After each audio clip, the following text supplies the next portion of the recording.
Hello hi everyone. യുദ്ധത്തിനെ കുറിച്ച് സംസാരിച്ചിട്ട് കുറച്ചധികം ദിവസങ്ങളായി. യുദ്ധം ഇങ്ങനെ നീണ്ടു പോവും. US പറഞ്ഞ പോലെ, ഇസ്രായേൽ പറഞ്ഞ പോലെ ഒരു 4-5 ആഴ്ച കൊണ്ടൊന്നും ഈ യുദ്ധം തീരും എന്നുള്ളത് എനിക്കിപ്പോൾ പേഴ്സണലി തോന്നുന്നില്ല. ബിക്കോസ് ഡിഗിങ് ഡീപ്പ് ഇൻസൈഡ് ഇതിനകത്ത് വേറൊരു സീൻ കിടക്കുന്നത് ഇറാൻ്റെ ഡ്രോൺ സമ്പത്താണ്. The new normal drones. ഈ സാധനങ്ങൾ വെച്ച് ഇറാൻ അടിക്കുന്ന അടി ചില്ലറ പരിപാടിയൊന്നുമല്ല അമേരിക്കയ്ക്കും ഇസ്രായേലിനും തലവേദനയായിട്ട് വന്നിട്ടുള്ളത്. അവരുടെ ഷഹീദ് 136 ഡ്രോൺ ഭയങ്കര ചീപ്പ് സാധനമാണ്. ഈ ചീപ്പ് സാധനം ഇവർക്ക് ബൾക്കായിട്ട് പ്രൊഡ്യൂസ് ചെയ്യാൻ പറ്റുന്നുണ്ട്, ബൾക്കായിട്ട് ഡിപ്ലോയ് ചെയ്യാൻ പറ്റുന്നുണ്ട്, ഇതിനെ പ്രിസൈസ്ലി കൊണ്ടുപോയി ഒരു സ്ഥലത്ത് ഇട്ട് അടിക്കാൻ പറ്റുന്നുണ്ട്. ഇതുണ്ടാക്കുന്ന തലവേദനകൾ ഒരു രാജ്യത്തിൻ്റെയും അല്ലെങ്കിൽ ഒരു എന്താ പറയുക R&D ഡിപ്പാർട്ട്മെൻറ്റെയും ഈ എയർ ഡിഫൻസ് സിസ്റ്റങ്ങൾക്ക് ഇവറ്റങ്ങളെ എങ്ങനെ എഫിഷ്യൻ്റായിട്ട് അടിച്ച് താഴെ ഇടാം എന്നുള്ളതിനെക്കുറിച്ചൊരു ഐഡിയ ഇല്ലാത്തിടത്തോളം കാലം ഇറാന് ഈ വാറിൽ ഇത് ഭയങ്കര ഒരു ട്രംപ് കാർഡായിരിക്കും ഈ ഡ്രോൺസ്. ഇതൊരു മാതിരി മറ്റേ 2 സ്ട്രോക്ക് പഴയ നമ്മുടെ RX-100 ഇല്ലേ, അത് ശബ്ദം ഉണ്ടാക്കി വരുന്ന പോലെയാണ്. ട്രെന്ന് പറഞ്ഞ് ഇങ്ങനെ വരും, വന്നിട്ട് എവിടെയെങ്കിലും വീഴും, ടപ്പേന്ന് പറഞ്ഞ് പൊട്ടും. ഇതിൻ്റെ പ്രൊഡക്ഷൻ ആരാണ് ഇറാനെ ഹെൽപ്പ് ചെയ്യുന്നത്? ഇതിൻ്റെ പ്രൊഡക്ഷൻ കൊണ്ട് അല്ലെങ്കിൽ ഇതിൻ്റെ യൂസ് കൊണ്ട് എങ്ങനെയാണ് ഇറാനൊരു അപ്പർ ഹാൻഡ് കിട്ടുന്നത്?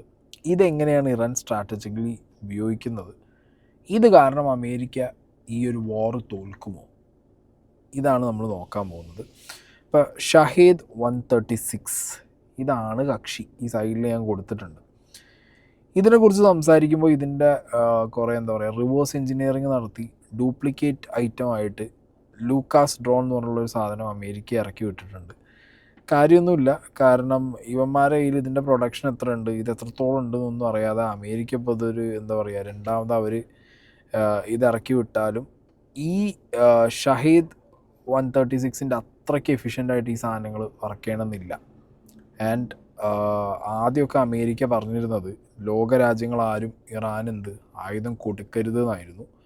ഇപ്പോൾ ഇറാൻ്റെ കയ്യിൽ നിന്ന് ഈ ഡ്രോണുകൾ വാങ്ങരുത് എന്നുള്ള അവസ്ഥയിലേക്ക് കാര്യങ്ങൾ എത്തിയെന്നുണ്ടെങ്കിൽ ഇറാൻ ചില്ലറ കളിയൊന്നുമല്ല ഈ ഡ്രോൺ വെച്ച് കളിക്കുന്നത് എന്നുള്ളത് നമ്മൾ മനസ്സിലാക്കുക.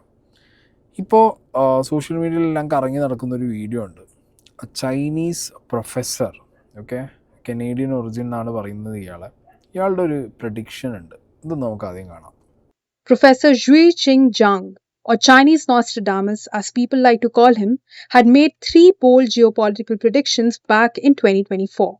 1. That Donald Trump would return to power, and 2. That the US could end up in a conflict with Iran.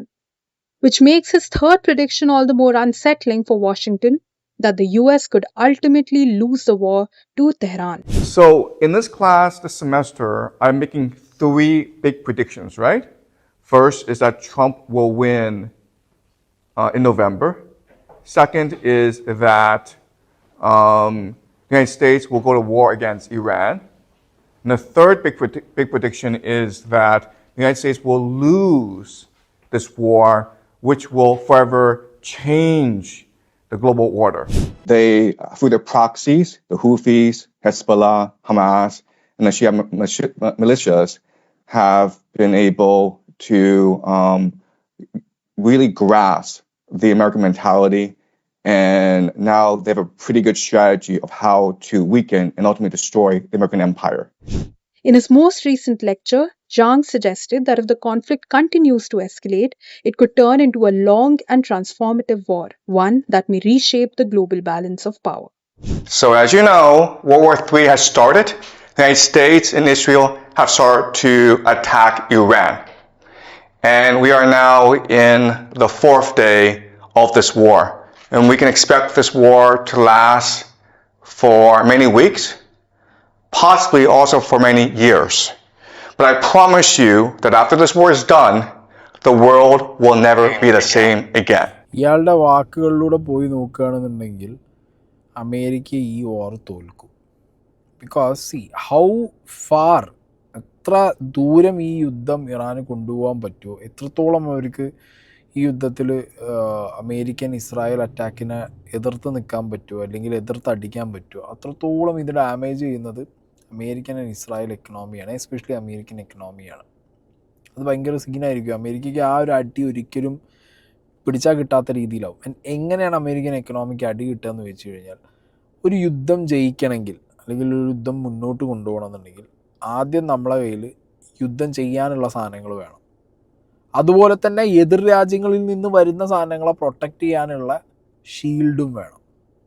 അപ്പോൾ ഇതിൻ്റെയൊക്കെ പ്രൊഡക്ഷനും ഇതിൻ്റെയൊക്കെ കപ്പാസിറ്റിയും അല്ലെങ്കിൽ ഇതിൻ്റെയൊക്കെ ബാക്കപ്പ് എത്രത്തോളം ഉണ്ട് എന്നുള്ളതനുസരിച്ചിരിക്കും ഓരോ യുദ്ധത്തിലെ വിജയികൾ അല്ലെങ്കിൽ ആ യുദ്ധം നീണ്ടുപോകുന്നൊരു സമയം നമുക്ക് പറയാൻ പറ്റുന്നത്. അവിടെയാണ് ഇറാൻ്റെ കളി. ഇറാൻ ഈ ചീപ്പ് ഷഹീദ് 136 എന്ന് പറഞ്ഞുള്ള ഡ്രോൺ ഉണ്ടാക്കിയിട്ട് ഇതിങ്ങനെ മറ്റേ പൂരത്തിന് വാണം പറഞ്ഞ പോലെ ഇങ്ങനെ വിട്ടുകൊണ്ടിരിക്കുകയാണ്. ഇതിൽ ഇവരെ സ്ട്രാറ്റജി എന്താ? GCC രാജ്യങ്ങൾക്കും അടുത്തുള്ള ഇതിന് ഇറാനെ ചുറ്റിപ്പറ്റി അമേരിക്കൻ അലൈസ് ആയിട്ട് നിൽക്കുന്ന എല്ലാ രാജ്യങ്ങൾക്കും ഈ സാധനം വിട്ട് കഴിഞ്ഞാൽ അവിടെയൊക്കെയുള്ള എയർ ഡിഫൻസ് സിസ്റ്റം വീക്കനാവും. ഓൾറെഡി ഇത് ഇവർ കഴിഞ്ഞ വർഷം ഇസ്രായേലിൽ പരീക്ഷിച്ചു. ഇവർ സത്യത്തിൽ ഈ ഡ്രോണുകൾ വിട്ട് പരീക്ഷണമാണ് നടത്തുന്നത്. എയർ ഡിഫൻസ് സിസ്റ്റത്തിന് എത്ര കപ്പാസിറ്റി ഉണ്ട്, അതിന് എത്ര എക്സ്റ്റെൻഡ് വരെ പോവാം, പിന്നെ അതിനെ വീക്കൻ ചെയ്യാം, ഇവരെ പ്രൊഡക്ഷൻ കുറയ്ക്കാം, എക്കണോമിക്കലി ഇവരെ ഒന്ന് ബാക്ക് ഫൂട്ടിൽ അടുപ്പിക്കാം എന്നുള്ള സ്ട്രീറ്റ് സ്മാർട്ട് ലെവൽ ചീപ്പ് സ്ട്രാറ്റജിയാണ് ഇറാൻ കളിക്കുന്നത്. And it works. It really works. അതാണ് പറയാനുള്ളത്. ആൻഡ് ഇറാൻ എങ്ങനെ എത്രയും പ്രൊഡ്യൂസ് ചെയ്യാൻ പറ്റുന്നു? നമ്മൾ നോക്കിക്കഴിഞ്ഞാൽ തമിഴ്നാട്ടിൽ ശിവകാശിയിലെ പടക്ക കച്ചവടം, വീട്ടിലെ കുടിൽ വ്യവസായമാണ്. അങ്ങനെ പല സ്ഥലങ്ങളിലും ഇപ്പോൾ ചൈനയിൽ പോയി കഴിഞ്ഞാൽ അവിടെ കുറേ കുടിൽ വ്യവസായങ്ങളായിട്ട് കുറേ സാധനങ്ങൾ പ്രൊഡ്യൂസ് ചെയ്യുന്നുണ്ട്. ഇറാനെ സംബന്ധിച്ചിടത്തോളം അവർക്ക് ഈ ഡ്രോൺ കുടിൽ വ്യവസായം പോലത്തെ സെറ്റപ്പാണ്. അവർ ഈ ഷാഹിദ് 136 എന്ന് പറഞ്ഞുള്ള സാധനം ഉണ്ടാക്കുകയാണ്. ഇത് കുറേ റഷ്യ വാങ്ങി യുക്രൈനിൽ വിട്ടിട്ടുണ്ട്. അവിടെ വളരെ സക്സസ്ഫുള്ളായിട്ട് റഷ്യ ഇത് ഉപയോഗിച്ചിട്ടുണ്ട്. അതിൻ്റെ ഒരു സക്സസ് കണ്ടോടുകൂടി റഷ്യ ഇവരെ ബാക്ക് ചെയ്തു ഇറാനെ ഈ ഡ്രോൺ ഉണ്ടാക്കാൻ. ഇത് അമേരിക്കൻ ഇൻ്റലിജൻസ് വിചാരിക്കുന്നതിലധികം ഡ്രോണുകൾ മേ ബി റഷ്യയുടെ ഹെൽപ്പ് വെച്ചിട്ട് ഇറാൻ ഉണ്ടാക്കി വെച്ചിട്ടുണ്ടാവും. ഇനി അമേരിക്കയ്ക്കോ ഇസ്രായേലിനോ ഒന്നില്ലെങ്കിൽ അവർ പഠിക്കാതെ വിട്ടുപോയൊരു ഐറ്റം ഇതാണ് ഈ ഡ്രോണുകൾ എങ്ങനെ തകർക്കുക എന്നുള്ളത്. കാരണം അവർ ഓപ്പോസിറ്റ് സൈഡിൽ നിന്ന് ഈ വരുന്ന ഡ്രോണുകളെ തകർക്കുന്നത് എങ്ങനെയാണ്? അവരുടെ ഈ ഡ്രോണുകളെ കമ്പയർ ചെയ്യുമ്പോൾ എത്രയോ മടങ്ങ് 200 മടങ്ങ് വില കൂടിയ പ്രൊജക്ടൈൽസ് ഉപയോഗിച്ചിട്ടാണ് ഈ ഡ്രോണുകളെ തകർക്കാൻ നിൽക്കുന്നത്. അപ്പോൾ ഇനി ഈ ഡ്രോണുകളെ തകർക്കുക എന്നുള്ളൊരു മിഷനായിരിക്കും ഈ വാറിൻ്റെ ഡിസിഷൻ പോയിൻ്റായിട്ട് വരാൻ പോണത്. ആദ്യം നമുക്ക് ഈ ഷഹീദ് ഡ്രോണിൻ്റെ പ്രൊഡക്ഷൻ എത്രത്തോളം ഇവർ ആർമറിയിലുണ്ട്, ഇറാൻ്റെത് ഉണ്ടായിരിക്കണം. ഇത് തകർക്കാനുള്ള പാട്രിയോട്ട് എന്ന പേരുള്ള ഈ എയർ ഡിഫൻസ് സിസ്റ്റം അതവർ ഇറാൻ്റെ പുറത്ത് ബാക്കി GCC രാജ്യങ്ങളിൽ ഡിപ്ലോയ് ചെയ്തത് എത്രയാണ്, അതിൻ്റെ എണ്ണം എത്രയാണെന്നുള്ളതൊക്കെ നമുക്കൊന്ന് നോക്കി നോക്കാം. Iran's Shahid drone costs just about $30,000 a piece. The air defense that is needed to stop some of these drones, like the Patriot and other weapon systems, not the Tomahawk, but the Patriot, they cost between $1 and $3 million. Inventory depletion is real. Iran's missile inventory is about 2,500 to 3,000. Patriot missile stock, according to some estimates, they could be erroneous, between 600 to 800. Iran's drone inventory is about 80,000. Patriot missiles used about 150 to 200 so far. Iran's production rate definitely compromised after all these strikes. ഇറാൻ്റെ production rate compromise ചെയ്തോ ഇല്ല എന്നുള്ളത് നമുക്ക് പറയാൻ പറ്റില്ല ഒരിക്കലും. കാരണം റഷ്യയുടെ സഹായത്തോട് കൂടിയിട്ട് ഇവർക്കത് കൂടുതൽ ചെയ്യാൻ പറ്റും.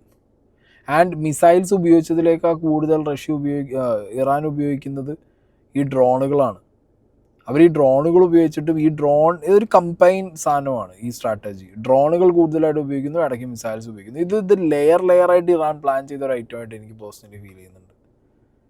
അതായത് ആദ്യം ഈ ഡ്രോൺസിനെ ഉപയോഗിച്ച് അവരുടെ എയർ ഡിഫൻസ് സിസ്റ്റത്തിനെ മൊത്തം വീക്കൻ ചെയ്യുന്നു. അതുകൊണ്ട് കിട്ടുന്ന എല്ലാ നാശനഷ്ടങ്ങളും ഇവർക്ക് ബോണസ് എഫക്റ്റ് എന്നുള്ള രീതിയിൽ ഇവരെടുക്കുന്നു. ഇതിൻ്റെ അടുത്തൊരു ഫേസിൽ, അതായത് ഈ എയർ ഡിഫൻസ് സിസ്റ്റം മൊത്തം പൊളിഞ്ഞിരിക്കുന്ന സമയത്ത് ദേ വിൽ ഡിപ്ലോയ് അവരുടെ വാർ ഹെഡ്സ്, അവരെ ഫത്തയെ അടിക്കും. അങ്ങനെ കുറേ സാധനങ്ങൾ അവരുടെ കയ്യിലുള്ള മിസൈൽസ് വെച്ചടിക്കും. അതൊരു തരം എന്താ പറയുക, ഓപ്പോസിറ്റ് നിൽക്കുന്ന ശത്രുവിനെ അയാളുടെ ഏറ്റവും സ്ട്രോങ്ങസ്റ്റ് സൈഡിനെ വീക്കൻ ചെയ്തിട്ട് പിന്നെ കയറി അടിക്കുന്ന ഒരു തരം സ്ട്രാറ്റജിയാണ് ഇവർ പ്ലാൻ ചെയ്ത് വെച്ചിട്ടുള്ളത്. സാധാരണ രീതിയിൽ മീഡിയ വൺ ഈ ഇറാനെ ഗ്ലോറിഫൈ ചെയ്ത് ഇറക്കുന്ന ഐറ്റങ്ങളാണ് ഞാൻ കാണാറ്. ബട്ട് ഇതിൽ ഷഹീദ് ഡ്രോണിനെ കുറിച്ച് പറഞ്ഞ കുറച്ച് ഐറ്റങ്ങളുണ്ട് ഇവർ. ഇറാന്റെ ഡ്രോൺ ആക്രമണത്തെ നേരിടാൻ ബുദ്ധിമുട്ടുകയാണെന്ന് അമേരിക്കൻ ഭരണകൂടം തുറന്ന് സമ്മതിച്ചുവെന്ന റിപ്പോർട്ടുകളാണ് പുറത്തു വന്നിരിക്കുന്നത്. US സർക്കാരിന്റെ നിയമനിർമ്മാണ ശാഖയുടെ കേന്ദ്രമായ ക്യാപിറ്റോൾ ഹില്ലിൽ ചൊവ്വാഴ്ച നടന്ന യോഗത്തിലായിരുന്നു പ്രതിരോധ സെക്രട്ടറി പീറ്റ് ഹെക്സത്തും സംയുക്ത സൈനിക മേധാവി ഡാൻ കെയ്നും ഇറാനിൽ നിന്ന് നേരിടുന്ന വെല്ലുവിളി തുറന്നു സമ്മതിച്ചത്. ഇറാന്റെ ഡ്രോണുകൾ പ്രതീക്ഷിച്ചതിലും വലിയ പ്രശ്നങ്ങളാണ് സൃഷ്ടിക്കുന്നത് എന്നാണ് അവർ പറയുന്നത്. ഇറാന്റെ ഷാഹിദ് ഡ്രോണുകൾ കുറഞ്ഞ വേഗത്തിൽ താഴ്ന്നാണ് പറക്കുന്നത്. ഈ സവിശേഷത കാരണം അമേരിക്കൻ വ്യോമ പ്രതിരോധ സംവിധാനങ്ങളെ പോലും ഇറാൻ ഡ്രോണുകൾ കബളിപ്പിക്കുന്നുവെന്നും അമേരിക്കൻ നിയമനിർമ്മാതാക്കൾ പങ്കെടുത്ത യോഗത്തിൽ US ഉദ്യോഗസ്ഥർ ചൂണ്ടിക്കാട്ടി എന്നാണ് CNN റിപ്പോർട്ട്. നിലവിൽ ഇറാനേക്കാൾ വ്യോമ മേധാവിത്വം അമേരിക്കയ്ക്കാണ്. എന്നാൽ സൈനികമായി അമേരിക്ക ആധിപത്യം പുലർത്തുന്നുണ്ട് എങ്കിലും സാമ്പത്തികമായി നോക്കുമ്പോൾ കടുത്ത തിരിച്ചടിയാണ് ട്രംപ് ഭരണകൂടം നേരിടുന്നത്. മേഖലയിലുടനീളം ആക്രമണം നടത്താൻ ഇറാൻ വില കുറഞ്ഞ വൺ വേ കാമിക്കേസ് ഡ്രോണുകളെയാണ് ആശ്രയിക്കുന്നത്.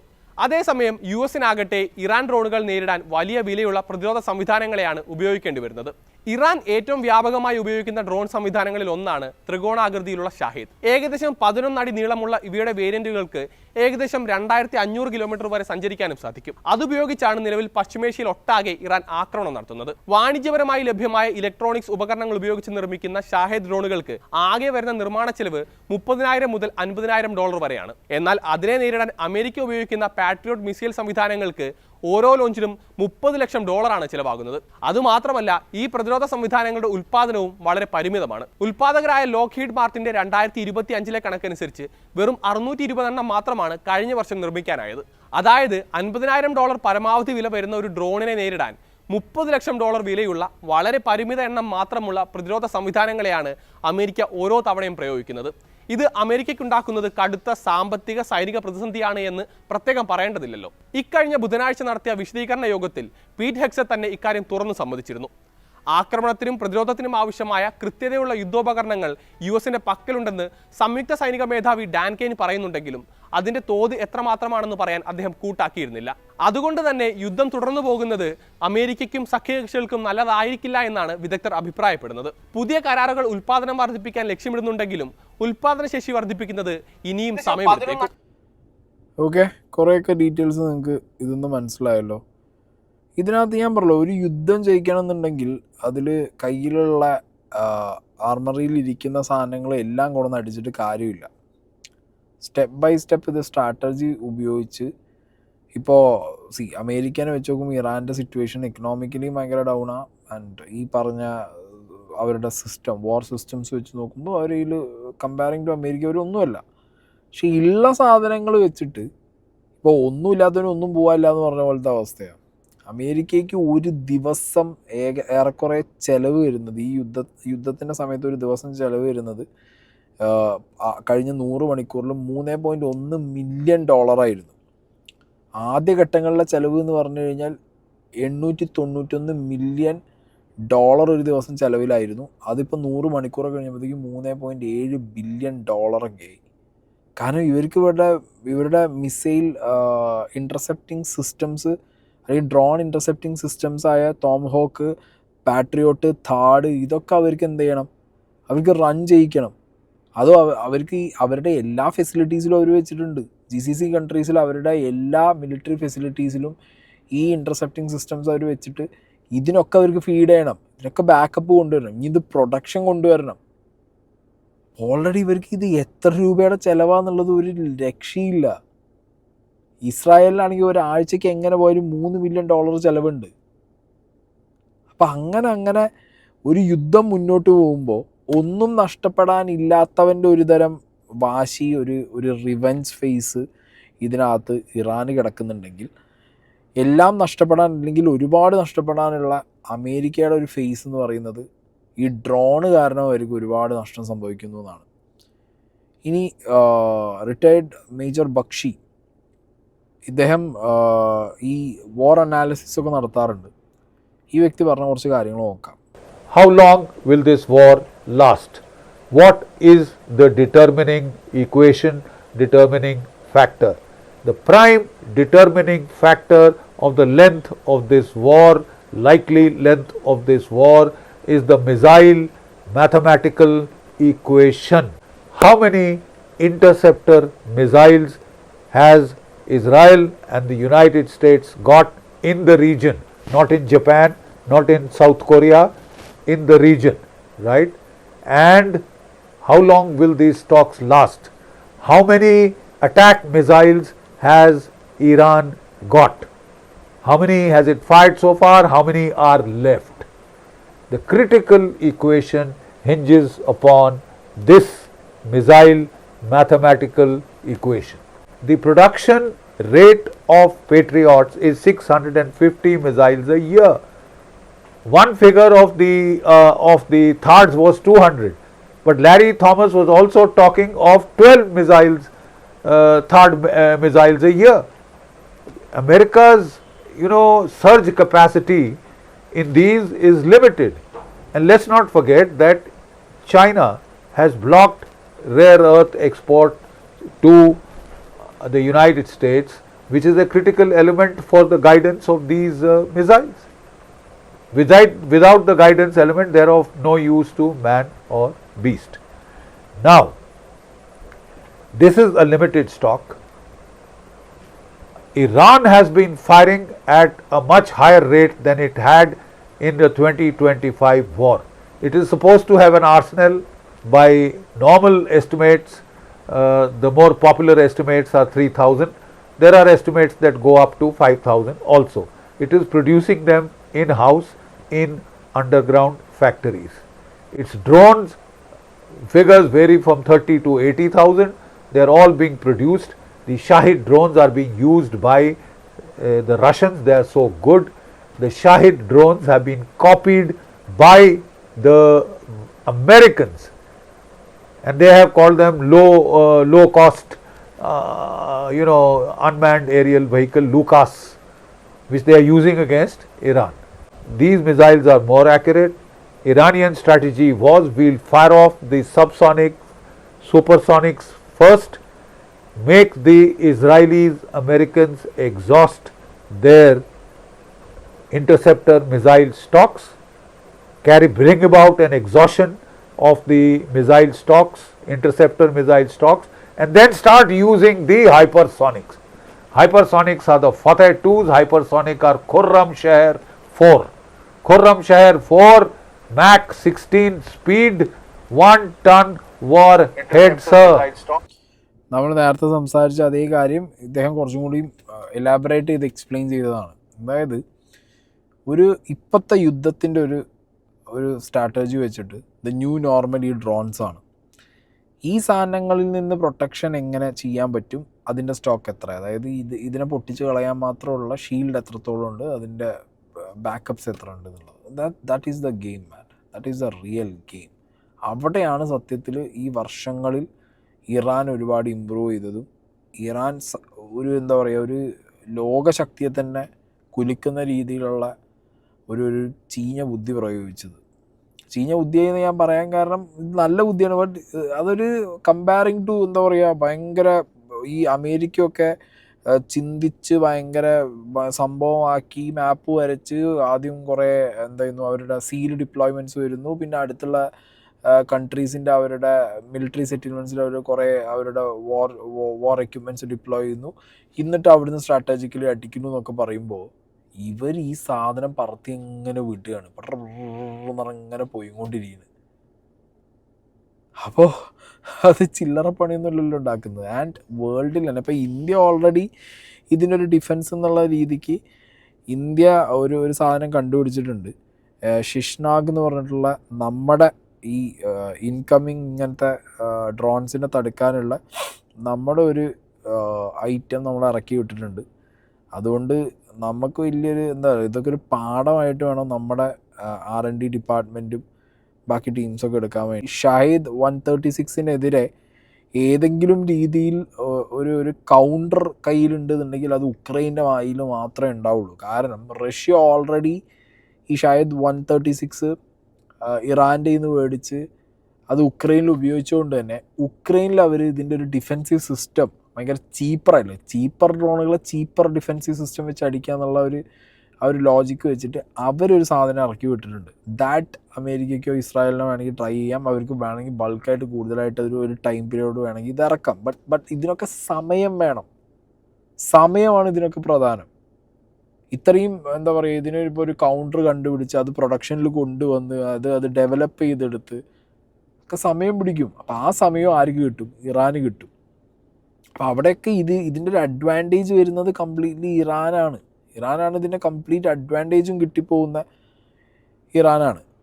ഇനി നമുക്ക് ഇതിനകത്ത് കുറച്ചുകൂടി ഡീറ്റെയിൽ ആയിട്ട് നമ്മൾ നോക്കിക്കഴിഞ്ഞാൽ, ഇപ്പോൾ ഈ ഒരു ഞാൻ പറഞ്ഞല്ലോ ഡ്രോൺ ഉപയോഗിച്ചിട്ടുള്ള ഇറാൻ്റെ ഈ ഒരു സ്ട്രാറ്റജി, അത് തടുക്കാൻ പാടുപെടുന്ന അല്ലെങ്കിൽ അത് തടുത്ത് ഫിനാൻഷ്യൽ നട്ടെല്ലാം ഒടിഞ്ഞു പോകുന്ന ഒരവസ്ഥയിലേക്ക് അമേരിക്കയും ഇസ്രായേലും പോകുമ്പോൾ, ഇനി ഇറാൻ്റെ ഒരു ഭൂഘടന, ഒരു ടെറൈൻ നമ്മൾ നോക്കണം. എത്രയോ വർഷങ്ങൾക്ക് മുമ്പ് ഈ ഇറാൻ എന്ന് പറഞ്ഞു കഴിഞ്ഞാൽ ടെറൈൻ കൊണ്ട് പിടിച്ചു വെക്കുന്ന ഒരു രാജ്യമാണ്. ഇനിയിപ്പോൾ എത്ര ബങ്കർ ബസ്റ്റർ വെച്ച് അടിച്ച് അവരെ ന്യൂക്ക് സിസ്റ്റം വരെ അടിച്ച് പൊട്ടിച്ചാലും ഇവർക്ക് തിരിച്ച് വരാൻ പറ്റുന്ന രീതിയിലുള്ളൊരു ടെറൈൻ, ഒരു ജിയോഗ്രഫി അവിടെ ഉണ്ട്. ഇസ്രായേലിനെ സംബന്ധിച്ചിടത്തോളം ഇത് അവർക്ക് ഭയങ്കര സീനാണ്. കാരണം അവർക്ക് ടോപ്പ് ടു ബോട്ടം ഒരു 100-400 കിലോമീറ്ററും എഡ്ജ് ഒരു 15 കിലോമീറ്റർ മാത്രം വലുപ്പമുള്ള ഒരു രാജ്യമാണ്. പക്ഷേ ഇറാൻ അങ്ങനെയല്ല. ഇറാന് ചുറ്റുപാടും മലകളുണ്ട്, അതിൻ്റെ ഫോൾഡുകളുണ്ട്. ഇപ്പോൾ ഇവന്മാർക്ക് പോയി ഒളിക്കാനാണെങ്കിലും ഒളിക്കാം. ഈ പറഞ്ഞ ഫോറിൻ ഇൻവേഷൻസ് തടഞ്ഞൊരു ചരിത്രം ഇറാന് കിടക്കുന്നുണ്ട്. അതിൻ്റെ ജിയോഗ്രഫിയും കൂടി അതിനെ ഹെൽപ്പ് ചെയ്യുന്നു എന്നുള്ളൊരു ഫാക്ടറും കൂടി ഇവർക്ക് ഒരു അഡ്വാൻറ്റേജ് ആണ് ഇവിടെ. Alexander the Great invades Persia in 330 BC. His campaign collapses. The Mongols invade in 1219. Decades of fighting never finish the job. Saddam Hussein invades in 1980 with American weapons. 8 years, 1 million dead, gets nowhere. The US invades Afghanistan next door in 2001. 20 years later, withdraws in defeat. 4 empires, 4 centuries, 4 different technologies, same outcome. What is it about this place that makes it unconquerable? The answer is written in the terrain itself. Iran sits in the heart of the Middle East, bordered by Iraq to the west, Afghanistan to the east, Turkey in the Caucasus to the north, and the Persian Gulf to the south. It's roughly 1.65 million square kilometers, about the size of Alaska, with 90 million people. Pull up a map of Iran. The entire country is a natural fortress. 2 massive mountain ranges guard the borders. The Zagros Mountains to the west, running 1,600 kilometers, and the Alborz Mountains to the north, stretching 900 kilometers. Between them sits a plateau over 1,200 meters high, and filling the center are 2 of the hottest deserts on Earth. This isn't just difficult terrain. This is geography that's been stopping armies for 2,500 years. Can you invade? Can you occupy? Can you control 90 million people across terrain like this? Because strikes are one thing. Holding territory is something completely different. Let me show you exactly how this fortress works. These aren't gentle hills. The Zagros peaks rise over 4,000 meters high, with narrow passes, no water sources, and brutal elevation changes that make every approach a kill zone. And we know it works because it's been tested. From 1980 to 1988, Saddam Hussein tried to invade through these mountains. He had American intelligence, French weapons, and chemical weapons. For 8 years, Iraqi forces attacked. The result? They never broke through. Over 1 million people died, and the war ended in stalemate. The geography was impenetrable.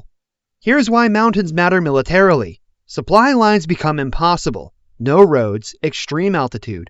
Artillery and armor can't navigate the terrain. Defensive positions become unassailable with high ground advantage. Every pass becomes a kill zone where attackers get channeled into predictable routes. The northern border has the same problem. The Alborz Mountains, running along the Caspian coast, Mount Damavand stands at 5,610 meters, taller than any peak in Europe. Even the Soviet Union during World War II never attempted to cross. This is again advantage for Iran എന്നാണ് പറയാനുള്ളത്. ഇവർക്ക് ഇവരുടെ ഈ geographical terrain ഭയങ്കര ഒരു advantage എന്താണെങ്കിലും കൊടുക്കും. But still ഒരു യുദ്ധമാണ്. ഇങ്ങനെ ഒരു ഫുൾ ഫ്ലെഡ്ജ് വാറിലേക്ക് കാര്യങ്ങൾ പോകുമ്പോൾ ഡെഫിനറ്റ്ലി ഇതൊക്കെ പഠിച്ചിട്ടായിരിക്കണം മേ ബി ഇസ്രായേലും അമേരിക്കയൊക്കെ ഈ ഒരു യുദ്ധത്തിന് ഇറങ്ങിയത്. ഇസ്രായേലും അമേരിക്കയും ഇറാനെ പഠിച്ചപ്പോൾ ഇറാൻ അതിലും കൂടുതൽ ഇവർ രണ്ടുപേരെയും പഠിക്കാനുള്ള ചാൻസും കാണുന്നുണ്ട്. എന്താണെങ്കിലും ഇപ്പോൾ യുദ്ധം ഒരു 10 ദിവസമൊക്കെ കഴിഞ്ഞ് 10 ദിവസത്തിനപ്പുറം പോയി കഴിഞ്ഞാൽ എന്താ അറിയോ, കുറേയൊക്കെ വീക്കനാവും കയ്യിലുള്ള ആർമറിയിലുള്ള. അപ്പോഴാണ് ശരിക്കും ഒരു രാജ്യത്തിൻ്റെ ഒരു യുദ്ധം ചെയ്യാനുള്ളൊരു കപ്പാസിറ്റി മനസ്സിലാവുക. അപ്പോഴാണ് ഒരു രാജ്യത്തിന് ആരൊക്കെ റിസോഴ്സ് കൊടുക്കുന്നുണ്ട് എന്നുള്ള ഒരു ബാക്കപ്പ് കൊടുക്കുന്നുണ്ട് എന്നുള്ളതിനെക്കുറിച്ചൊക്കെ നമുക്ക് പിടുത്തം കിട്ടുക ആ ടൈമിലായിരിക്കും. മനസ്സിലായില്ല? കാരണം ആ ടൈമിലാണ് ശരിക്കും 10 ദിവസത്തിനപ്പുറമാണ് ശരിക്കും ഒരു യുദ്ധത്തിൽ എന്ത് സംഭവിക്കുന്നത്, ആരുടെ കയ്യിൽ എന്തുണ്ട്, എത്രയൊക്കെ ഉണ്ട് എന്നുള്ളതിനെക്കുറിച്ചൊരു ഐഡിയ കിട്ടുക. ഇപ്പോൾ ഈ ഡ്രോൺസിൻ്റെ എണ്ണം എത്ര ഉണ്ട്, അല്ലെങ്കിൽ ഇതിൻ്റെ പ്രൊഡക്ഷന് വേണ്ടി റഷ്യ ഇറാനെ സഹായിച്ചിട്ടുണ്ടെന്നുണ്ടെങ്കിൽ അതിൻ്റെ എണ്ണം എത്ര, സ്റ്റിൽ ഇപ്പോഴും പ്രൊഡക്ഷൻ നടത്തി കൊടുക്കുന്നുണ്ടോ? ചൈനേൻ്റെ കയ്യിൽ നിന്ന് മേടിച്ച എയർ ഡിഫെൻസീവ് സിസ്റ്റം ബാക്കി പരിപാടികളൊക്കെ ഇറാന് പൊട്ടിപ്പൊളിഞ്ഞു പോയി. Only Russian equipments are helping എന്നുള്ളതാണ് അവരുടെ സ്പോക്സ് പേഴ്സൺസിൻ്റെ സൈഡിൽ നിന്ന് പലപ്പോഴായി പറഞ്ഞപ്പോൾ നമുക്ക് മനസ്സിലായിട്ടുള്ളത്.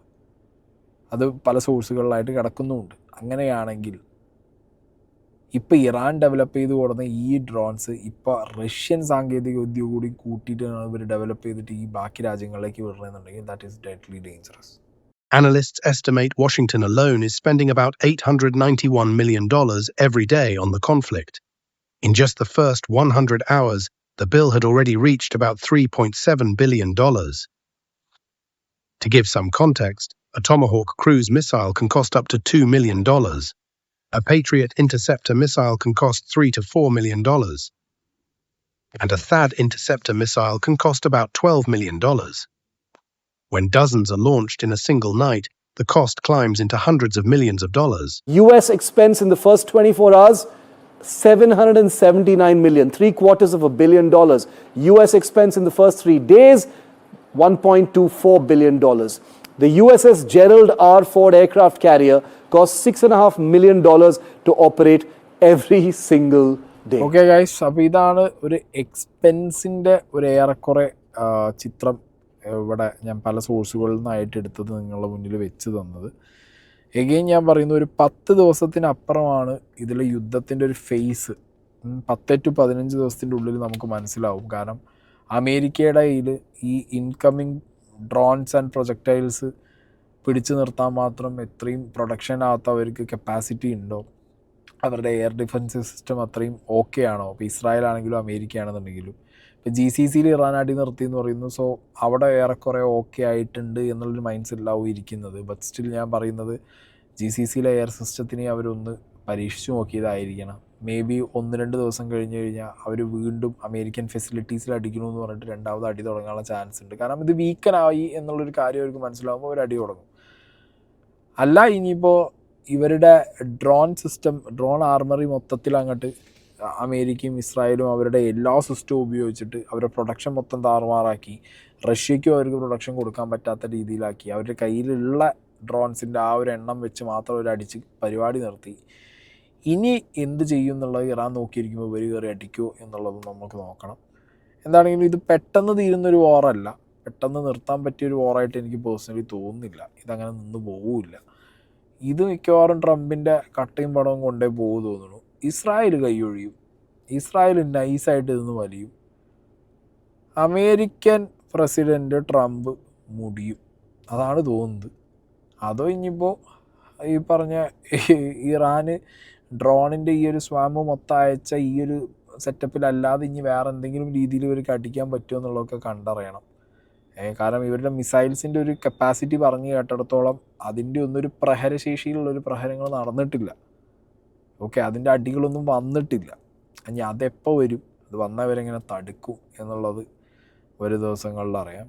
വരും ദിവസങ്ങളിലായിരിക്കും ഇതിൻ്റെ ഒരു തീവ്രത നമ്മൾ മനസ്സിലാക്കാൻ പോകുന്നത്. കാരണം ഇപ്പോൾ അടിക്കാനും അത് തടുക്കാനും ഇപ്പോൾ അങ്ങനെയാണല്ലോ ഒരു ബോക്സിങ് ആകുമ്പോൾ ആദ്യം തന്നെ 2 റിങ് കയറി നിൽക്കുമ്പോൾ ഇടിയും കിണ്ടലായിരിക്കും, തടുക്കലും കിടലായിരിക്കും. 2 റൗണ്ട് കഴിയുമ്പോൾ ഇടിക്കണവൻ്റെ ഇടീൻ്റെ പവർ ശേഷം കുറയും, തടുക്കണവൻ്റെ ആ ഒരു സ്ട്രാറ്റജി ശേഷം പാളും. അപ്പോൾ തടുക്കണോ മര്യാദയ്ക്ക് തടുത്തില്ലെങ്കിൽ ചെറിയ ഇടിയാണെങ്കിലും ശരിക്കും കൊള്ളും. ഇല്ല തടുത്ത് നിൽക്കണോ, കട്ടയ്ക്ക് തടുത്ത് നിന്നാൽ മറ്റോ ഇനി എത്ര അടിച്ചാലും അവസാനം വീണ് ചാവാൻ നേരത്ത് ഇവൻ കയറി ഇടിയും. ഇതിലാരാണ് ഇത് കറക്റ്റായിട്ട് ചെയ്യുന്നത് എന്നുള്ളത് നമുക്ക് നോക്കാം.